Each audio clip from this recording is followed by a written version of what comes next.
Hey everybody, and welcome to the Flash Series today, presented by Hanapin Marketing. Today we're going to cover the 4 PPC tips to boost your online retail sales. So keeping with the Flash theme, we're going to move pretty quickly. Oh, and then presenting today, me speaking is Jacob Fairclough. I'm a senior account analyst at Hanapin Marketing and a blogger at PPC Hero. And if you are at all interested in following me outside of this webinar, you can find me at Real Secret Jake. If you'd like to go ahead and join the conversation, go ahead and include the hashtag ThinkPPC in your Twitter tweets, or use the webinar question box to send us our questions. Even though we're going to move fast, we'll have a few minutes at the end to cover any questions you have. Now, going into live poll question 2, how do you, make a little easier. How do you manage your PPC accounts? A, I'm part of an in-house PPC team.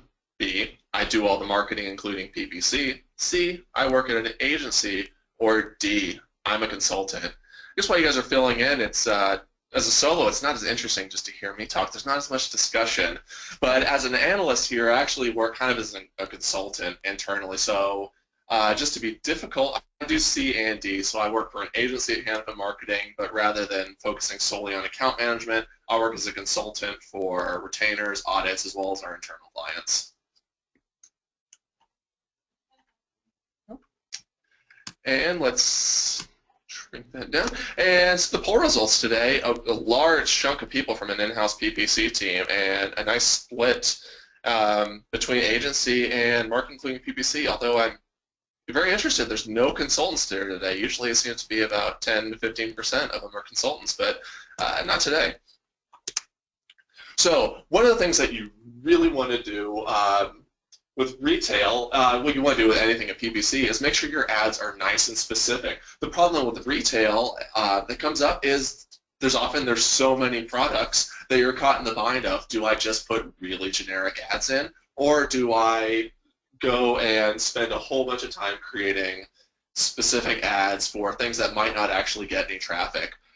Ad customizers are going to be your saving grace here. They allow you to scale your ad copy quickly with added specificity and include relevant information such as your prices, offers, quantity, descriptions. If you guys follow scripts at all, they do the same thing as like the countdown scripts, just giving you that extra data without having to create individual ads for everything. So you're setting up your ad customizers. You're going to have to go to your business data section in there, and you're going to find the feed that you're going to upload, which is going to specify the campaign, the ad group, and the different data fields. Right up here, you're going to see a template ad for this one's the kitchen mixer. If you followed the Google blog, you might have seen this example. And it has the size and the price. The one thing that's going to happen here is this is applied to every single ad group in those campaigns. But you just insert that ad. You don't have to spend time in Excel filling in the size, the price, things that are going to change or can be easily mixed up. And then based on that feed data, it goes in and fills in the 5-quart and the $400. The one thing that I really try and push about these ad customizers is this is the part that gets approved, not this, especially if you're in an industry where Google's a little picky about approval process. When your ads aren't showing, you can't make sales. But if you get this default template in place, that's what's approved no matter what's in here. As long as your feed is also approved, it's also going to go through. So the next step after the ad customizer is finding your best locations and hours. You want to use your dimensions tab, your analytics data. There's a few ways to get to it. One of the things that often comes up is there's so much data in AdWords, it's a lot to parse through. I should say not just AdWords, any platform, but those averages that they give you can really mislead you. A 3.0 average position, that's across the entire day, across multiple days. It doesn't tell you, am I always 3, or maybe I'm actually at 5 during the hours I need to be showing. So up here, there's 2 graphs on here for different examples. Both of these, if anyone who's been involved in retail, a lot of the times your searches and your revenue, your conversions, they're going to go up throughout the day. And on the 2 here, on the top graph, we see the same thing. So revenue and sessions follow the same curve. So as we get to, say, 9 o'clock in the morning up through 11 p.m., our sessions are slightly increasing, our revenue is increasing, and then we're in our off hours of the other period. The interesting thing about the one below is we see the same thing with sessions, which we think, oh, well, I'm looking at my average position, my click-through rates, everything looks great across the day, but our revenue is actually focused on that middle part of the day. So let's say between 10 and 2 is where most of the revenue is coming from. Oftentimes, this kind of probes you into looking into why is this different? Sometimes it's your type of customer, what they're buying for, but it's something you want to focus on, because if you just focus on your traffic, you're going to miss out that I'm spending a lot of money on the traffic later in the day that's not converting into sales. So it's either you focus on this period, and if you want to tackle this period over here, it might require a different strategy to get back on track with that. Another one is just looking at your metrics by the time of day. This is very similar to the last one, but I've put some different metrics up here. So these are different accounts. But looking at your hour of the day, you can see how your average position changes, your search impression share changes. And the key area you want to look at here is oftentimes impression share is a very valuable metric, and you want to make sure that you're getting as much as reasonable. But you don't want it to, you want it to come in the times that are most important. So if you look up here at midnight, this account brings in like $2,300 in revenue, but by 10 o'clock in the morning, we're at $11,000 in revenue. So as you start evaluating, when do I actually want my ads to show? When do I care about that average position? If you only have 30% of the impression share, but you're bringing in $11,000, you want to focus on that period rather than up here where you're like, oh, well, I have 28, but there's only $2,000 in revenue from that. One of the largest missed opportunities I've seen is using a single ad group for all your products in your shopping campaigns. This presents a lot of problems, as in it makes it harder to create negatives. It makes it harder to funnel them to the right product. Google doesn't always show the product that you want it to. And sometimes you have variants that are more important, and you don't want maybe a lesser model. Let's say you're trying to sell the iPhone 6S. You don't want the iPhone 6 ad showing up when you're actually trying to sell the 6S. So what you're going to want to do here is utilize your brand, category, product type, and custom labels to create new product groups, and as well as house those in new ad groups, so you get the extra control over bidding, negatives, and everything like that.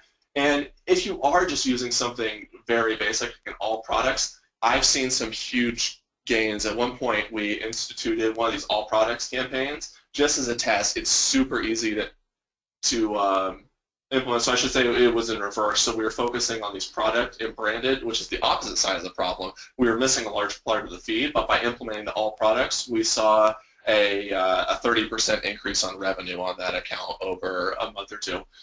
So the basic shopping outline, and wherever you are on this, you can kind of build back and forth on this. But let's say you have the all products campaign right now. You're going to want to keep that because you don't want anything actually slipping through the cracks. But you want to have the lower max bid on there. Those aren't as relevant compared to some of the other campaigns you'll have. And you, like I said, you want to target all of your products. The next groups you want to make is your product group campaigns. So the example we're going to use here is footwear, which is a very common example in PPC, so forgive me for that. But you'll want to use additional layers needed, such as boots versus sandals. So that's one of the things. I like to use separate campaigns. You can use separate ad groups as you want. But I think this is a really relevant example at this point right now. As you start moving into fall, sandal sales are going to start dropping, but boot sales, we're probably going to start going up. So you don't want to just bid just on footwear. You want to start drilling down and focusing separately on boots and sandals.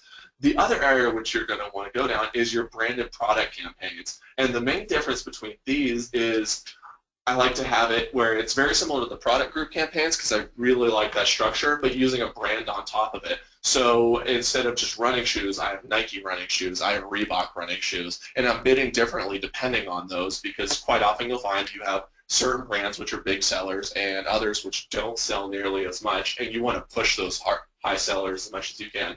And generally these are going to have the highest CPCs because they're the most likely to lead to a sale, and it's going to be much easier with those higher conversion rates to hit your ROAS goals or something like that. The other thing that's not mentioned on here is looking at your campaign priority settings. And some people are familiar with those, some aren't. All that says is if I have the same product in multiple product groups, the higher campaign priority is the one I want showing. That's the bid I want triggered. So you're going to want to use that. This is a lower priority. This is a higher priority. And run those. Like I said, you can just use these top levels and then start optimizing based on that. You can start pulling out SKUs if you want to or something like that. Okay. And then going into that, one of the scariest things that can happen is when you need to expand in e-commerce. One of the great things about working in retail is you have a lot of data on what products are selling, how much money you're making, how much you're spending. It makes it very easy to optimize compared to something that's very over a long term, such as education or financial services, where it can take months to find out how something panned out. But because you have that data, it makes it easy to optimize, but also makes it very scary to sometimes expand because oftentimes there's that pressure. You need to, hopefully grow revenue 10% this quarter, but it means you have to step out of that comfort zone because at some point you're going to have maxed out what you're already doing. You aren't going to be able to get more revenue from the same terms unless all of a sudden you get a massive influx of people searching for that term. So the one thing you really want to keep in mind is it doesn't have to be completely terrifying. You don't have to just go in and bid on, use our example before, shoes and see how it pans out and say, hopefully people searching for shoes will want to buy from us, which is very scary, and it's very hard to do, especially if you're a smaller retailer, because you're going head-to-head with Amazon and Zappos and companies like that. They're just going to bid you out of the auction anyway. So you want to find your effective modifiers. What I mean by that is going through your SQRs, maybe going through your site search history, and finding what are users actually searching for when they get to my site. A really basic example, which probably is too broad to work for everyone, is looking for cheap or affordable, using that modifier. So rather than just searching for hiking boots, they're looking for affordable hiking boots, durable hiking boots. Cuts out a lot of the garbage that's going to come through and really focuses in on saying, this is the smaller section of that group I want to focus on. You also want to define your ideal purchaser, and who are you actually selling to? There's two sides of this. One is to think of, what kind of ad do I want to show this person? Are they more active? If it's a display ad, do they want to see someone being active? Is it something dress wear related, which I want to show something that has that more formal event style to it? And the other area is, we talked a lot about PPC, but PPC isn't just Google and AdWords anymore. It's also going on to other platforms like Twitter or Facebook, which make a lot more use of things like personas. So you want to use those interest categories to start targeting those users. So target users use the hiking, who are interested in hiking or the outdoors, and start sending ads to those people, giving you that slight reach, but more reach, but saying, these are the people I want to show to. I think they're more relevant, and without having to advertise to everybody. And if you have enough traffic, one of the things you really want to do for some of these, if you find these modifiers of these ideal purchasers, create a new page. You don't have to give it to your designer and say, I need something completely new. Sometimes it's just finding a page that puts the products that the person's looking for in a new grouping. For instance, let's say you're selling something for police wear and people who are involved in something like that. Each has a different kind of standard, whether they're working in an office, whether they're on the street, whether they're part of a SWAT team or something like that. They each have their own categories. So by breaking that out and saying, oh, I just don't want police boots, I want on-duty police, in-office police boots, just giving that extra structure, so that way when they come to their page and if they see, oh, hey, your police boots page is just all dress boots, that's not what I'm looking for, it's really easy to back out and go somewhere else, but give them what they want right up front. And if you're one of those accounts that you say, oh, my quality score is really tied to performance, it gives you that extra incentive to say, by providing those more specific pages, you're getting a little more power out of the relevance from those ads and keywords.